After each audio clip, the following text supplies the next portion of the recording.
Hello everyone, দেখো এই ধরনের অঙ্কগুলো অনেক সময় আমাদের পরীক্ষায় এসে থাকে কম্পিটিটিভ এক্সামে, কিন্তু আমরা সে সলিউশনটা বুঝতে পারি না। তাহলে সলিউশনটা দেখে নাও। A train running at 54 kilometre per hour crosses a pole in 20 second, find the length of the train.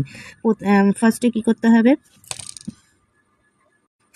করতে হবে? Convert speed into metre per seconds. তাহলে 1 kilometre per hour equals to 5/18 metre per second. এই ট্রিকটা কিন্তু তোমরা অবশ্যই apply করো। তাহলে স্পিড কি হবে? তাহলে 54 ইন্টু 5/18, তাহলে 18 দিয়ে করলে 3 18 54, 54, তাহলে 3 5 15, মানে 15 মিটার পার সেকেন্ড। ঠিক আছে, এবার লেন্থ অফ দ্য ট্রেন কি হবে? তাহলে লেন্থ,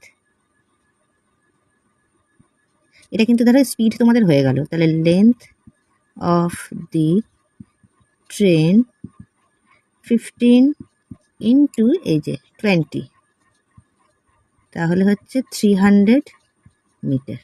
এটাই হচ্ছে অ্যান্সার। পদ্ধতিটা অবশ্যই অ্যাপ্লাই করো এবং চ্যানেলটাকে সাবস্ক্রাইব করে দিও।